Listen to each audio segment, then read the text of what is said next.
Hello viewers, this is N24R TV with me, our MCC. As we always do it, we are on the operation. So right now we are standing at our Friendship Hostel. So today we are going to Bakau. Stay tuned, stay connected. Don't forget to like, subscribe to our YouTube channel as well. Mbadi maniko mela ka tolo be jibe no nyintame. Anal badi mala awasize ko mi nga fale nyame ning operation team wol bo ñono. Bidum ngata Bakau satel kon akana nyina ali subscribe na YouTube channel loto N24 Gambia. Ala baraka bag.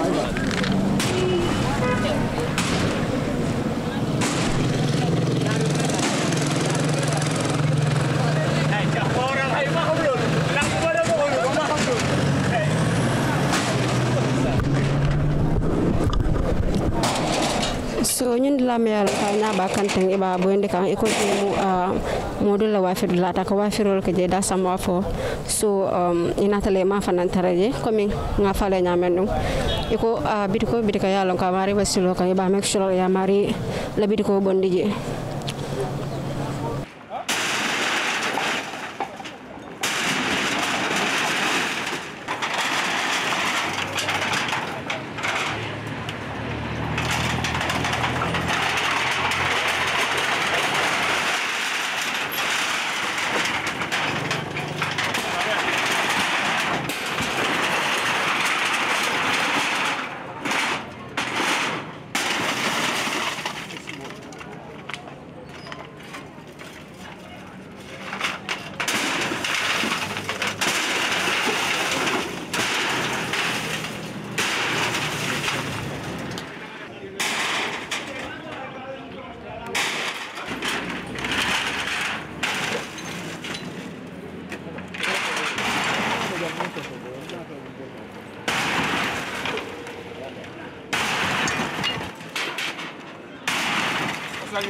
Ante ntodi ma foi benjola hani ko inade na fe bay na fe bondi kundo ko nyangan to foye itodu so alte yam fala nyangan to foye okay nte bakar sekan lam alkalo iro koto ntol ka fo janne tilinkunda de ntelen alkalo ti alkal sekan voilà he ado ko beteata ñun man tre fan sun do ko la yele yal tujele ñun dol yal jam fata jam capital wala yo ka silole ma ko yani hadama dingol menu ka tambe silo kan trafic ko kan ani ku ko tewoto ak ñim beteata silo ka deda mbelem e bantolle so mbe jayila wala ngal tentu wala ngal jayi wala alla do ko ñi ñaata mba bondi la le fereti je man sala sembo warta mo kunkili nati do man sa ko ngabondi tol din man sa te keleno la dun nate ño sabala no mba bondi la len ton banko dingol di banko la kayro mun na kayrol sa kon tol membe ja ni jam fanu tan tol bele kontan la bari kanyi wutu den kumboto le ba wutu la de kumboto ba alfanansi wolonje ndol fangol bele sita nga kodo kafu nyokan kanyin de da sai nit nyimbe mbinaw fangol kodo men de da nga na muruka janjan ko dege dalon ni ku yari ngol ba janjan so al salo wonyam jang ndol ngani tonte mtete o hapo fono bari nyin tonte bulobe de dala wato men duto men be lorin jang wala mun na grand place oti kabirim balla gaba jahumba be abe mun na workshop Minister of Works and Communication atele nyim fonye ko ninga atara jayiro boytale because be jante dal al si sawunja wala tol sawundi nanja otumo fita gara so le beja alpha so lan nga ñu mëna wax ci li nga xamantene moy illegal operation encroachment. What I want to say is the manner in which it is conducted sometimes it need to be looked into, because these are people who are citizens and they have been paying tax, and equally they are patriotic citizens. If you look at this area, you don't see shops many here, but these are the people that also provide service to young people, including students here. So in normal circumstances, how it's supposed to be is, if you come to a shop, tell them that we are going to give you at least 42 hours or 48 hours, 2 days that we are going to demolish here. So that will give the owner to be adequately prepared, where he can transfer or she can transfer a better place. But just what happened right now here is very, very, very, very, I can't just express my feeling towards it. It's a man who is really struggling and really trying to end so the family is sustained. We say it should not be. Of course, it should be. This is a national order. In fact, it is very, very good that such things are happening. But the manner in which it is conducted sometimes is against the willingness of individuals. Because this operation has been going since last month, and then it has been posted on social media. These people cannot say they are not aware of it. A lot of people are aware of it, but they don't move their canteen. So what advice do you have for them? The advice I have for them is, if you know you are within the targeted area, it's better you prepare earlier before they even come for you. Because this is a national order, and it's a government order. We see a lot of institutions, a bigger institution have been removed from the highway, including embassies, which you know that they have some jurisdiction immunity. So if that can happen to such institution, I don't know why other people have still to wait. But what I'm saying here is, if you are trying to do the right thing, do it in a right way. They are doing the right thing, but sometimes the way it is happen is what we need to look into. Yeah, but if you know that you have a canteen within and you know people are coming for you, it's better you go before they come for you, for better preparation. Bari nane fana kabo nyimpolo to fanyi nyimbelo rindame nso obula nole bari nyimbandingo nyim sojar ken no melo rindame ay o jimba ko tate o man kole ya bari ko jimbandingo ite be mena display no ya prefiro ke asa isbete kana fe na nyimbanko kan ikana ni ani mana fe na fe ta contribute la development banko la development no ita taxo jol so isbete ila business sama somewhere else ita batala dami Mansakunda, mimu problem mode. Ni azare space onying. Aman silo obstruct. Imanya na mol batandila. Bari wato de kan lesaro kele fo bitu ko bala tak hani jimban ni ka fon ita satol. O man fair. E taxol selen. Mol be okuna miro ni 2024. O problem mol man satul. E mele fon display no ke wat. Tay la fon na fi ana fale. Ka kon te man dol ne ba na ko du tan be fonyola. Yalla ndeka mindi man sala ndeta be minus la. So anya ba nyimuso men kantan santan atumo molte me yalla ka da sam wa folo ka jam. Anu ya fa da fan na bit ko wasilo la kan so fereta je fesa bon je prata la do na wa firo kala da man tan tembe.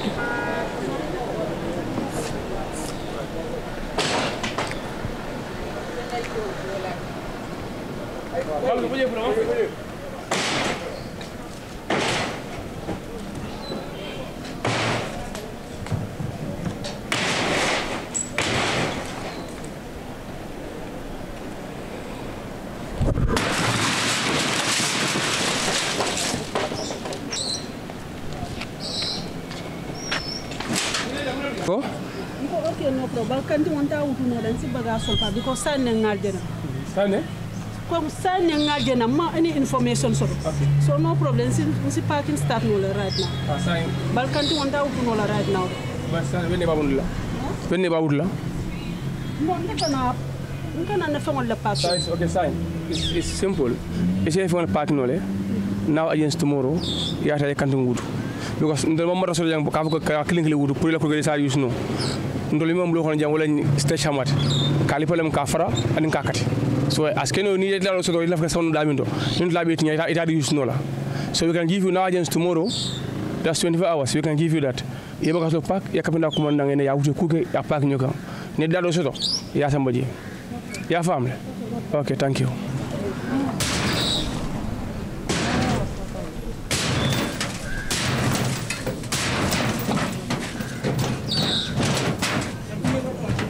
No, dégg nañ gaañu ngeen génne si yoon bi yeneen si yoon bi waaye ñu waxuñ ñoo génn fi waaw kii moom xam naa dégg la yoon la woon fa toog waaye soo gisee gaañ ñu ngi toog fii nii am na ñu jox fii moo tax ñu ngi toog fii ñan ñoo leen fi jox xam naa KMC ñoo ñu jox fii KMC ñoo leen fi jox waaw so yow tey suñu la génne fii fan nga nar a dem léegi xanaa ma seeti feneen kay waaw fii moom kay am naa su ma génne fii amu fu ma dem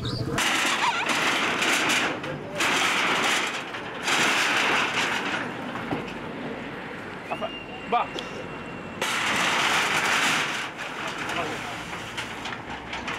Abali ko mala ani ko ta.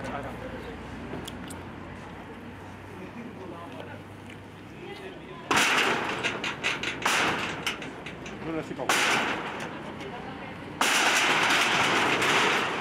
Amude mo bu ñu yob. Ni to ko yobu ko. Te la caaj. Pro bu neka $500 la minimum is $2,500. So bala lolu try nga uti gaay ñu ñëw jëne mo fini par ko jëne ko fi nga do feneen dégg nga ok mbar ma ñëw na ma ngi gis ya ko commencé ko jëne try nga jëne ko légui mo o gaay ñëw ku nekk mu ñëw jëne fi mo tam mu yóbbu su fi ñëwaatee moom rek moom mu ko fi ñëw ban tan nga fi bari stan ok 24 hours nga waaw il fait ko mbaki tomorrow mo bu ñu fekk do ko yóbbu And you being the garage owner, you are responsible. Mbaro me alon ko nya bakanta ñu pabirun ko to momol te me alon ko meta ka se ñim baro to bari ko yebo je bi pour yela fengol be pak pour yebo siri nji ate dan do ko ba fala physical planning ne ko yeta modi la fo jani ba wato men fenkale ya bon jabara ko en ko ni loi momantara loi santa ni masakundal fam ni tatele dinkira tara silo kan e ko mo lete me alon ko ka bon je so be dan la ke ela ke baya kamma pour yela mbaro ta ya bondi jam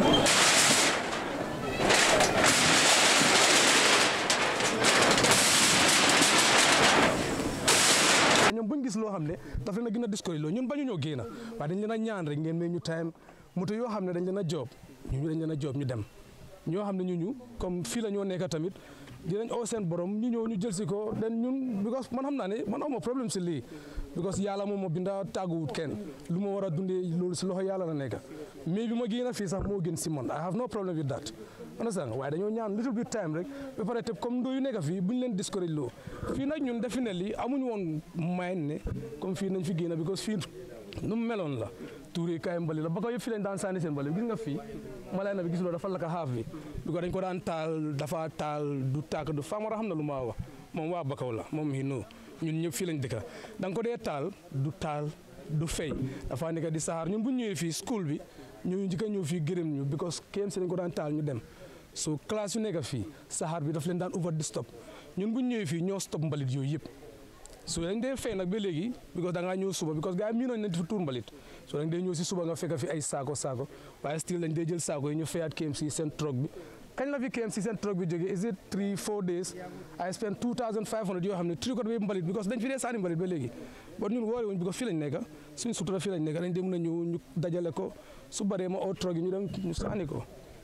so ñu dañoo ñaan rek pour ngeen may ñu time ba pare ñu bañ a discourage loo suñu xale yi because man lu ma fi amee fii nii si ay xale yoo xam ne ñii ñu ngi dem school after school gars yi ñëw ñii jeexal nañ school ñu ngi fi ak ñu ma la wax ne da si strasé bi laa leen jëlee su ma compté gars yi ay paaf more than 17 boys fii ñoo xam ne ñi fii lañ nekk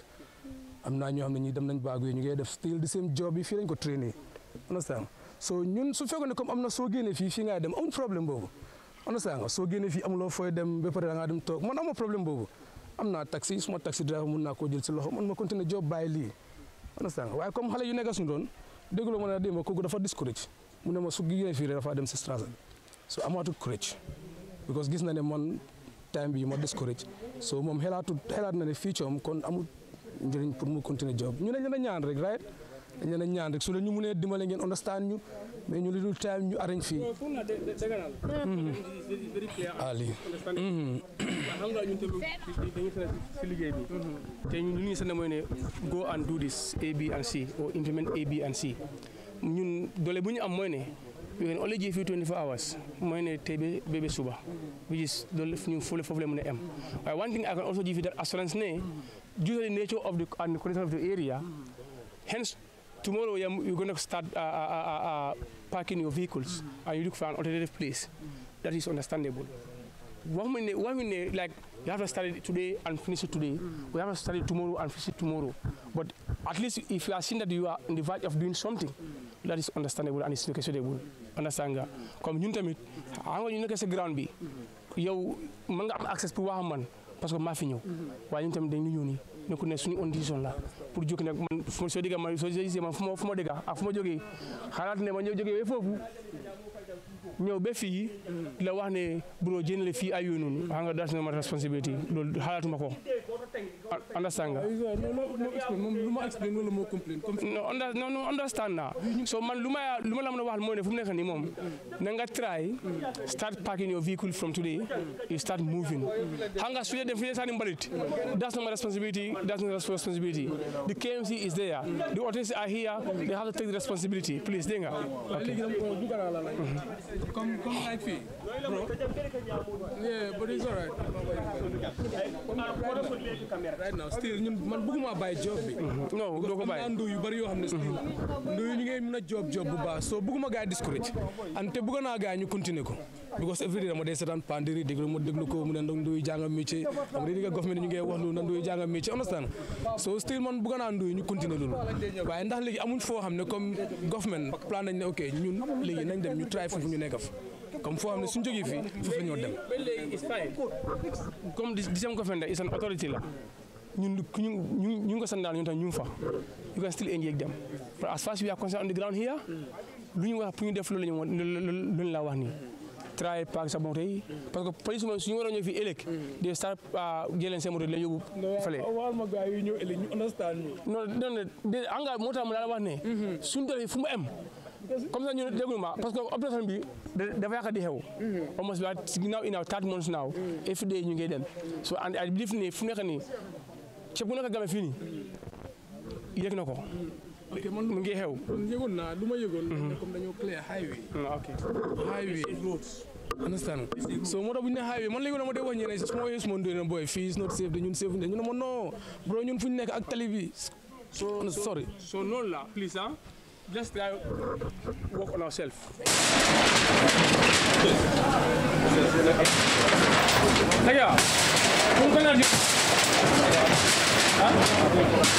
ni mo dalati me yalo ko mo ba ko dalu kan ne ba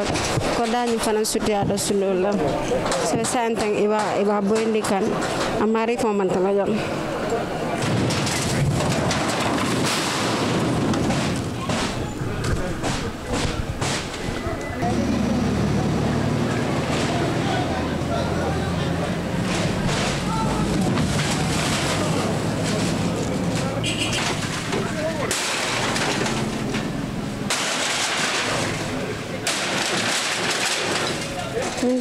kanya bakan santan tango fana mo ko dati mo ba steering je bar ko dani fana basilo la kam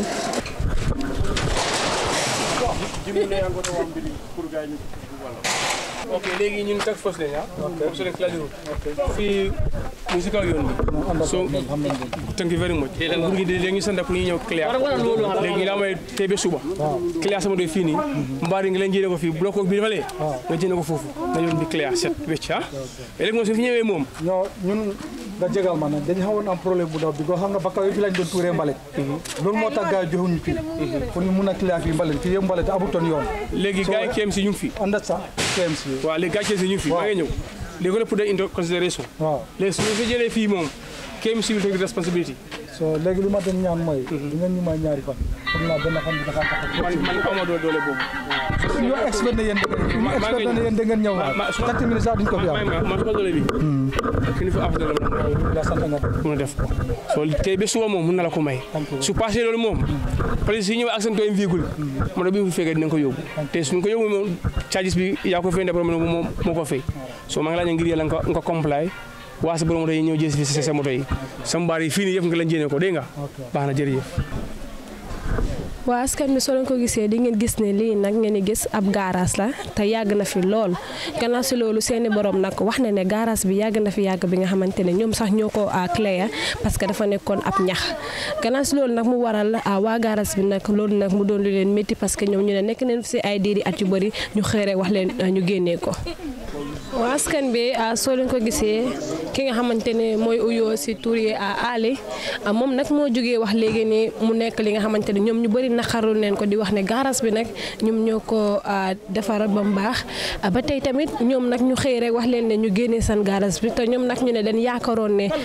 duñu mën a génnee garage bi parce que ñoom fii nekkut si yoon yi tali gannaaw si loolu nag tax dere ñi nga xamante ne ñooy police yi ñu xëy rek wax leen ne garage bi daf fi war a génn so loolu nag mu doon li nga xamante ne lu leen naxaru la te lu leen métti la ñu ne nag tey buñ génnee garage suba di ngeen fi fekk ay mbalit parce que moom nag démba rek la jógee ñëw fay li nga xamante ne mooy $2000 pour génnee ab mbalit yi ni bi kon lii nag mu doon lu doy waar kon ñu déglu si ki nga xamante ne mooy Ali si kàddoom. My name is Ali Sunyan. Okay. Lula explain fii before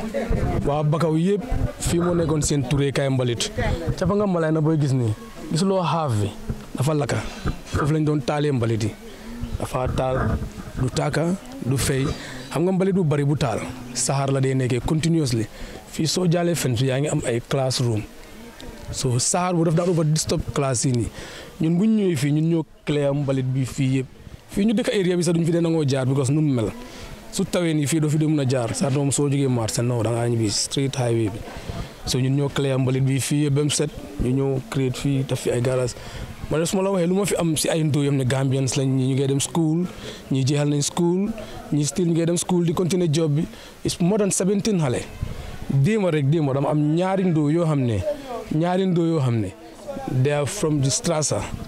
si Strasa bi lañ jógee jaay taay lañ doon def man maa leen si génnee because ma leen lii amut future kaay leen si workshop bi ngeen job ndóo yi dañ di ñëw ñu job ba léegi miin nañ job bi looy gis ni yëpp ndóo yi ñoo ko def comme ñun dañoo spray gis nga yëpp ndóo yi ñoo ko dee def so léegi ndóo yi dem nañ ba miin ba nga xam ne léegi Strasa bi sax toogaatuñ fa bon ñoom ñaar dañ discourage démb ñu ne ma bro fii su la fi gaay génnee ñun dañoo delluwaat si Strasa bi ma ne ko waaye non because yow boo am nii nga discourage mun sa job amuloo foo koo jobee so ñun ñu nekk a soroon suñ ko traîner c'est waste time waaye ñu dellu si Strasa bi jaayaat suñ taay su baag yooyu bi xewee ñu am suñ paas dem suñ yoon so government bi ñu ne ñoom dañ bëgg a fight baag yi dañ bëgg a fight taxawaalu si mbéera bi léegi yow ñun soo d'accord naa nga clean sa yoon defar sa yoon waaye provital place ne ma ne fii soo leen paree fii ngeen a dem ngeen nekk fa ñun fii lañ dëkka fii lañ am bro man faale wu ma dem Europe because lu ma am fii mu ngi cool waaye comme nu mu demee nii bro léegi laa gën a naab si sax and dama regret sax suma time jamonoy baag yooyu lu tax sax man dew ma because suma expectoon lii xam nga nu ma miin man dama fay rent suma doom yaa ngi dem school xam nga nu ma miin yëpp fii lañ ko yaakaaree waaw léegi yow fii léegi ñu la dem because amuloo fooy dem instead of ñu mel a few days ñu la 24 hours léegi yow soo jógee da ngaa dem toog sa kër na sànga lu ma miin so yow dem toog sa kër amuloo looy def amin xëy na sàcca ak yooyu baakaar la waaye su ma ko mënee def sax dama ko war def bi ko du ma toog seetaan suma jabar demul marché xale yaa ngi fa demuñ school ba pas school fii script karab nga toog leen seetaan non anti doo mun a ewu toog kër amuloo leneen lu mun a def lu dul lii so amin ndóo yu nekk suma roon dama leen a bàyyi waat ñu delluwaat si Strasa bu ñu nekkoon ku si mun a jaay sa taay nga jaay sa taay ku si mun a dem sa baag yooyu nga dem sa baag yi always fii laa di nekk di fight gars yi ne non baag yooyu bi non Strasa bi nii léegi du ma si génnewaat kenn because man sax xamoon naka la suma ëllëg di mujjee so ñoom voilà. so gars yi bala ñu ñëw fi pour wax leen ngeen génne li nga xamante ne mooy seen place ndax yëgaloon nañ leen. non fii ñun ñu ngi door a gis gars yi nii ñun lu ñu yëgoon mooy ne dañoo clear highway yi so fii soo xoolee fii ak tali bi dafa distance dafa sori ba pare seconde li fii dafa nekk place boo xam ne fii kenn amu fi benn soxla fii kenn amu fi fii nu mu meloon si suma la ko wonoon faama rek ku leen dee caméra noonu moom gisuloo maa ngi ko expliqué mu ngi ree moom xam na fii moo ko waa Bakau la xam na fii nu mu meloon Bakau yëpp fii lañ dee tuuree seen balit fii c'est fii kay. lan nga am pour wax li nga xamante ne ñoo nekk si nguur. non nguur gi moom defe na li man amul lu ma leen a wax because xam nga am na nooy waxee ñu yóbbu ko si yëfi politique man bokk ma si yëfi politique man suma liggéey rek laa am ta élection su jotee mun naa dem saani ñëwaat toog suma kër after élection moo dem job waaye soo buggee wax yeneen nag ñu fi ne non kii dafa saboté wala fi waaye bii moom defe na li bii dafa ëpp loxo because su fekkoon ne comme nit yi moom dëkkuñ fii waaye ñun fii lañ dëkka ñun Gambie lañ dëkka fii lañ am fii mooy suñu dëkka na sàngal moomin so sa biir dëkka yow because soo demee si yeneen site yi am na yenn reserve lifin yoo xam ne da ngay dem nga gis ñu dog ko jox ko farina ñëw ak baxam bu bari samp fa story building def ay business am di employé Gambien di leen fay salary yu flis 3,000 4,000 5,000 wala amuloo choice foog nga dem so léegi yow instead of nga dimbale sa doom yi dëkk yi yow farina ngay gën a dimbale xam nga lu ma meen because ñu ngi ko fii gis understand so